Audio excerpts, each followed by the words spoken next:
Magandang umaga po sa inyong lahat ng mga tao dito sa buong mundo. Ako po ito si Misyonaryong Diosdado Sigado Hiling Jr., the Missioner of the Master of the Universe, the Santissima Trinidad, God of all gods, King of all kings, Master of all masters, Divine Master Ben Dira Ecloy Sr., King of all kings, Master Ben Bray Ecloy Jr., Divine Grand Master Ben Madron Ecloy the First. Pizza 16 po ngayon, buwan ng Agosto 2020. Mga kapatid, dito na po tayo ngayon sa Revelation chapter 21 verse 1 to 7. 1 to 27. Revelation chapter 21 verse 1 to 27. Ang sulat po ito ni Apostol Juan, mga kapatid, ay nagsasalaysay patungkol sa bagong Jerusalem na nanaog dito sa lupa mula sa langit. Ang ibig sabihin po niyan, mga kapatid, nasalaysay ko na po sa inyo yung patungkol sa kaharian ng Diyos, na ang pinakaunang gawa talaga ng Diyos, 'di ba? Nasalaysay ko na sa inyo noong sa nakaraan kong videos na ang pinakaunang gawa ng Diyos ay ang kanyang kaharian. Hindi po 7 days ang paggawa ng mundo, kundi 7 intervals po. 7 intervals po talaga ang paggawa ng Diyos sa mundo. Ito, ang una ay ang kanyang kaharian na nandoon sa universo. Pangalawa ay ang lupa. Pangatlo ay ang tubig. Pang-apat ay ang hangin. Pang-lima ay ang mga hayop. Pang-anim ay ang lahat ng mga halaman. At ang pang-pito ay ang araw, buwan at bituin. Yan po talaga ang tama na interval, mga kapatid. Hindi po 7 araw. Kaya ngayon, mga kapatid, yung kaharian ng Diyos na nandoon sa universo ay nawala na po yun. Nawala na po talaga yung kaharian ng Diyos na nandoon sa universo. At hindi na po yun makikita ng kahit ninuman, ng kahit mga scientist, ay hindi na po yun makikita nila. At nakita nga po yun noong Pebrero 18, 1994 sa pamagitan ng Hubble Telescope na pinamunuan ni Dr. Marcia Mason. Nakita po yun, at yun na po ang pinakahuling pagpapakita ng kaharian ng Diyos na nandoon sa universo. Dahil wala na talaga, hindi na makikita ang kaharian ng Diyos doon sa universo. Dahil ibinaba na nga po niya ito, at ito dito na po sa lupa. Ang kaharian ng Diyos ay nandito na sa lupa, kasama na ng mga tao. Dahil ang Diyos nga mismo ay tumira na dito. At ito po ang tatalakayin ko ngayon, ang kahulugan ng chapter 21 verse 1 to 27. Dahil ang kaharian ng Diyos, mga kapatid, ay hindi po talaga yung kaharian yan sa Jerusalem, sa Israel. Hindi po talaga yan. Big X po talaga yan. Yung sinasabi ng mga pari na ang kaharian ng Diyos ay diyan sa Israel, sa Jerusalem. Yung sinasabi ng mga pastors ninyo na ang kaharian ng Diyos ay diyan sa Iglesia ni Cristo, diyan sa San Mateo Rizal. Hindi, Big X po talaga yan. Yung sinasabi ni Pastor Apollo Kibuloy na ang kaharian ng Diyos ay doon sa kanyang sa kanyang lugar diyan sa Davao. Big X po talaga yan. Mali po talaga yan, at niloloko lang po talaga kayo niyan ng mga salitang yan. Dahil hindi po talaga yan ang kaharian ng Diyos. Dahil ang kaharian ng Diyos ay naisalaysay doon sa chapter 21 ng Book of Revelation verse 1 to 27. Naisalaysay doon na ang kaharian ng Diyos ay 1,500 milya kwadrado. Isipin nyo na lang yan, ha? Milya po ang pinag-uusapan dyan. So, dahil milya ang pinag-uusapan, subukan nyong sukatin yung Jerusalem dyan sa Israel. Sukatin nyo. Iwan ko kung aabot yan ng 10 kilometro kwadrado, yung Jerusalem dyan sa Israel na sinasabing kaharian ng Diyos. Kaya Big X po talaga yan. Hindi po yan ang totoo. Dahil nga, sinalaysay nga talaga dito sa Book of Revelation chapter 21 verse 1 to 27 na 1,500 miles. Miles po ang pinag-usapan. Hindi po ektarya. Kung isipin nyo naman sa mga pastor ninyo sa iglesia na yung sa San Mateo Rizal dyan ng kaharian ng Diyos, yan kay Felix Manalo, mali po talaga yan. Nagsisinungaling talaga kayo sa mga tao. Niloloko niyo mga tao. Dahil paano magiging kaharian yang inyo dyan sa San Mateo Rizal na hindi nga yan umaabot ng 1 kilometro kwadrado? Iwan ko lang kung umabot yan ng 1 kilometro kwadrado. Samantalang hayag na ang kaharian ng Diyos ay 1,500 miles kwadrado. Hayag na sinasabi yan ni Apostol Juan diyan sa Book of Revelation chapter 21 verse 1 to 27. Sabihin naman natin dyan sa kay Kibuloy, dahil inaangkin din niya na ang kaharian ng Diyos ay dyan sa kanya sa, sa Davao. Mali pa rin yun. Dahil hindi nga yan umabot ng 5 kilometro kwadrado yung kaharian niya dyan sa Davao. Hindi nga. Ngayon, isasalaysay ko sa inyo ang buong katotohanan. Ang totoo po talaga. Kung ano ba talaga ang kaharian ng Diyos. Ang kaharian po ng Diyos, sa totoo talaga, ay itong mundo. Ito pong mundo. Ito talaga ang kaharian ng Diyos. Wala na po doon sa universo ang kaharian ng Diyos. Dito na po sa lupa. Ito pong mundo. Itong mundo ay ang kaharian ng Diyos. Ba't ko nasabi sa inyo na itong mundo ay ang kaharian ng Diyos? Dahil kung susukatin natin ito dito, kwadrado, ganyanin natin, susukatin natin, ganyan, ikwadro natin, yan po ang resulta. Ganyan po ang resulta. O, nakita niyo yung resulta? O, ganyan po ang resulta. Ganyan po ang mangyayari pag susukatin natin yan. Ganyan ang mangyayari pag susukatin natin ang mundo. Ganyan ang mangyayari. Sukatin natin ang mundo, mga kapatid. Ganyan talaga ang mangyayari. Ikwadro natin ito. Oh. Ikwadro natin ito. Oh, ikwadro natin ito, ha. Oh. Ganito ang mangyayari niyan, mga kapatid. Halimbawa, ito ang mundo, susukatin yan. Susukatin yan dito, susukatin. Ang mangyayari diyan, yan ang 1,500 miles. Ganito ang mangyayari diyan. Ganito, isusulat ko dito, ha. Susulat ko dito.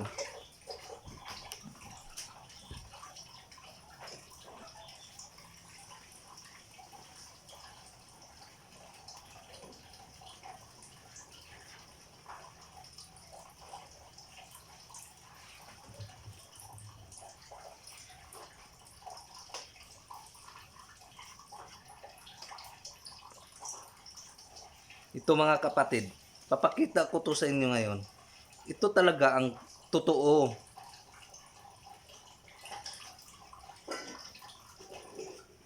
Ito talaga ang totoo, mga kapatid. Ilalahad ko po sa inyo talaga ang buong katotohanan para matutunan nyo kung ano ba talaga ang ibig sabihin ng chapter 21 verse 1 to 27. Ito po ang buong katotohanan. Ito po talaga ang totoo, mga kapatid. Ito po talaga ang totoo. Yan po ang mangyayari dyan. Yan po ang mangyayari dyan. 1,500 milya. Itong mundo natin. Pag susukatin natin yan, 1,500 milya po yan kwadrado. Itong mundo. Itong bilog na mundo. Pag susukatin yan, para maklaro nyo, yan po ang mangyayari. 1,500 milya kwadrado po yan. 1,500 milya kwadrado. Ito pong mundo. At ang nakasalaysay doon, ang bawat kanto ng kaharian ng Diyos ay mayroong 3 pintuan. Ang bawat kanto ng kaharian ng Diyos ay mayroong 3 pintuan. So ilagay natin dito yung 3 pintuan ng kaharian ng Diyos.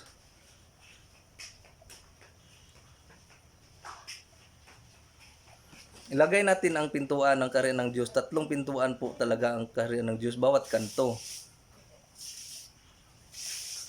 3 pintuan, bawat kanto sa kaharian ng Diyos.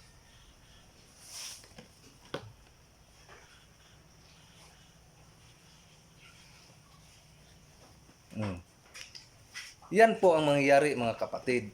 Yan po ang mangyayari. Yan po ang mangyayari. Ito po ang pintuan ng kaharian ng Diyos. Ito ang pintuan ng kaharian ng Diyos. Ito. Ito yon. Dahil bawat kanto ay mayroong pintuan. So ngayon, pakita ko sa inyo ang pintuan ng kaharian ng Diyos. Ito po yon. At sinasabi po na mayroon pong main gate. Mayroong main gate ang kaharian ng Diyos. So lalagay din natin dito ang main gate. Lagay natin dito ang main gate.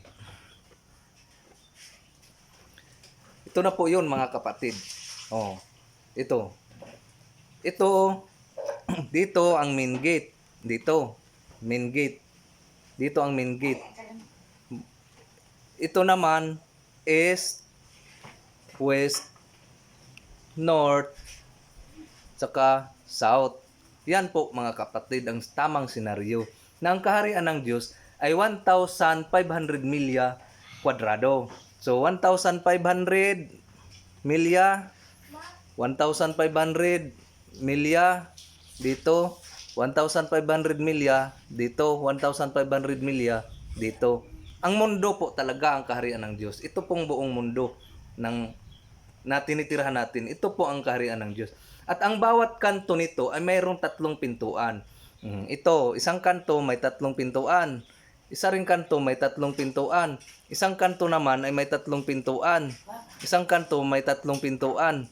Kung bibilangin natin yan lahat mga kapatid, 1, 2, 3, 4, 5, 6, 7, 8, 9, 10, 11, 12, ay 12 po ang pintuan ng kaharian ng Diyos.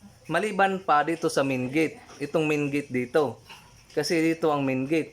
Ang main gate po mga kapatid ay binabantayan ng 7 angheles. 7 angheles po ang nagbantay ng main gate na ito. At yung 7 angheles, nasalaysay ko na sa inyo, ayun yung may hawak ng 7 mangkok ng salot ng galit ng Diyos na ipapahamak dito sa buong mundo. Yun po ang 7 pagsubok na siyang ipahamak nila dito sa buong mundo, na kung sinong magtatagumpay sa 7 pagsubok na yan ay makakapasok dito sa kaharian ng Diyos. Ito po talaga ang senaryo mga kapatid. So itong 12 kapintuan ng kaharian ng Diyos ay binabantayan dito ng isang anghelis bawat pintuan. So dahil 12 pintuan, mayroon po yung 12 anghelis na nagbabantay sa mga pintuan ito. 12 pintuan equals 12 anghelis din ang nagbabantay. So ngayon, dahil 12 pintuan, 12 anghelis ang nagbabantay. Ngayon, ipapaliwanag ko sa inyo kung sino po yung 12 anghelis na yon. Para matulungan ko kayo kung paano pasukin nga ang kaharian ng Diyos. Dahil Guide to Father's Kingdom nga ang YouTube channel kong ito. Yung 12 anghelis po mga kapatid, ayun na po yung the 12 tribes of Israel. Yun po yun sila. Yun po ang 12 tribes of Israel. Ang 12 angheles. Itong 12 pintuan. Ang 12 tribes of Israel po, ayun po talaga ang 12 pintuan para makapasok ka sa kaharian ng Diyos. Dahil ang bawat tribo ay nagdala ng 12,000 ka mga tao. So ibig sabihin, pag sakop ka sa tribo na yan, sa tribe na yan, makapasok ka sa kaharian ng Diyos. Dahil siya ay isa ring pintuan para makapasok ang tao sa kaharian ng Diyos. Ang 12 tribes po of Israel ay sina Ruben, Huda, Gad, Aser, Levi, Neptali, Manases, Simeon, Isakar, Jose, Benjamin at saka si Zabulon. Sila po ang 12 ka mga anak ni Jacob. At yung 12 ka mga anak ni Jacob mga kapatid ay hindi na po yan ninyo matutunghayan ngayon dahil matagal na po siyang nawala. Matagal na silang wala na dito sa mundo. Ngunit nag-reincarnate sila. Pag-reincarnate nila ay doon sa kapanahonan naman ni Professor kong si Jesucristo. Kaya ang tawag na naman sa kanila noon sa kapanahonan ni Professor kong si Jesucristo ay the 12 apostles. Yan na po, ang 12 apostoles ay nagdadala na noon ng 12,000 ka mga tauhan. Yung 12 apostoles ni Professor kong Jesucristo noon doon sa kanluran, doon sa Huda. Mayroon silang tag 12,000 ka mga tauhan bawat isa. Dahil silang 12 apostoles, ayun nga ang 12 na pintuan sa kaharian ng Diyos. Ang 12 apostoles po talaga ay siyang 12 kapintuan ng kaharian ng Diyos. Sina St. Peter, St. Andrew, St. James I, St. John, St. Philip, St. Bartolomeo, St. Mateo, St. Thomas, St. James II, St. Thaddeus, St. Simon at saka si St. Jude Iscariote. Yung 12 iyon ay siya ring mga pintuan. Sila ito. Mga pintuan sila sa kaharian ng Diyos. Kaya sabi ko sa inyo, wala pong sino mang makakapasok sa kaharian ng Diyos kung hindi ninyo mahanap ang 12 tribes of Israel or hindi nyo mahanap ang 12 ka mga apostolis. Dahil ang 12 ka mga apostolis ay siya pong may hawak ng titig 12,000 ka mga tao na maliligtas. Dahil ang 12 apostolis ay ang 12 po kapintuan ng kaharian ng Diyos. Klarong-klaro na po talaga ito.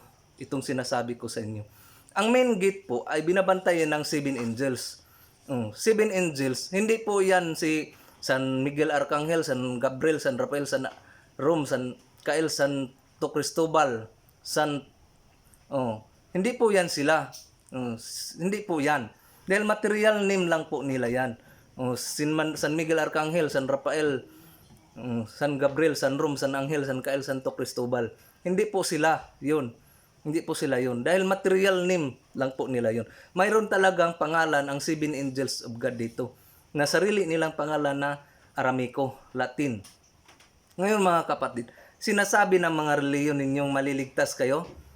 Ang lakas ng apog nyo magsasalita ng ganyan. Hindi nyo nga paliwanag ang kaharian ng Diyos kung ano ito. Hindi nyo nga naipaliwanag sa mga tauhan nyo, sa mga ano ninyo, mga sumusunod sa inyo, naniniwala sa inyo. Tapos ang lakas ng apog nyo magsasabi na ang relihiyon ninyo ay siyang makakapagligtas. Paano makakapagligtas? Wala nga dyan ang 12 apostoles sa inyo. Wala din dyan ang 12 tribes of Israel sa inyo. Dahil ang 12 tribes of Israel at ang 12 apostoles ay iisa lang po iyan. Iisa lang po iyan. At ang 7 spirit of God, 7 angels of God ay wala din yan sa inyo. Nandito kasi yan sa PBMA at saka sa Rubinian. Nandito yan. Yung 12 apostoles, 12 tribes of Israel, nandito yan sa PBMA or sa Rubinian. Nandito yan sila. Kaya nga nasabi ko sa inyo, walang maliligtas na sinumang tao na hindi rin papasok sa Rubinian International. Dahil sa Rubinian International, nandun po ang 12 apostoles. At kilalanin nyo yan kung sino yan. Sino mga yan. Dahil magdadala po yan ng tig 12,000 ka mga tauhan. At ang leader po niyan ay si General Spiritual Investigator Jimmy Bilimpot. Dahil wala pong makakapasok dyan, wala pong matatanggap dyan sa 12 tribes o 12 apostoles na hindi rin dadaan sa kanya. Kikilatisin ka pa kasi kung karapat dapat ka ba na magiging isa sa mga makatanggap o magiging tauhan ng 12 apostoles na yan. Marami pang tanong sa buhay mo, marami pang question marks sa buhay mo kung sino ka. Kilala mo bang sarili mo noon? Kilala mo bang sarili mo ngayon? Sino ka noon? Sino ka ngayon? At ano ang dahilan kung bakit nandun ka noon at nandito ka ngayon? Anong dahilan ng mga yan? Maraming katanungan. Kaya mga kapatid, inilahad ko po sa inyo ang patungkol dito sa chapter 21 verse 1 to 27. Ito po talaga ang buong katotohanan. Ang mundo po ang siyang kaharian ng Diyos. At ang main gate po ay ito dito sa Silangan. Ang Dinagat Islands po ay main gate po talaga ito sa kaharian ng Diyos. Main gate, pintuan na malaki sa kaharian ng Diyos. Kaya dito ang maraming pagsubok ng tao kung paano niya lampasan ang mga pagsubok na ito. Dito talaga ang maraming pagsubok sa tao, sa kaniyang tauhan, sa tauhan ng Diyos. Kung paano niya ito lampasan. Dahil sa main gate, nandito nga ang 7 ka mga anghelis na babantay ng kaharian ng Diyos. So kung kilala niyo yan, swerte kayo. Dahil hindi kayo mapahamak. At kung kilala niyo ang 12 apostoles na siyang mga pintuan pala ng kaharian ng Diyos, libre kayo. Makakapasok kayo. Kilala niyo eh. Kilala niyo. Mga kapatid, sana naintindihan niyo ang munting paliwanag kong ito. Patuloy ko pa to dahil malaki pa ang paliwanag tungkol dito. Hanggang dito na lamang. Maraming salamat po sa inyong lahat. Sa aking Diyos, Divine Master Ben Directly Senior, King of all Kings, Master Ben Directly Junior, Divine Grand Master Ben Madronically the First. Sa lahat ng mga makita at hindi makita, sa inyong lahat po mga kapatid nanood, nagsubaybay sa YouTube channel kong ito. Maraming salamat po. Magandang umaga uli sa inyong lahat.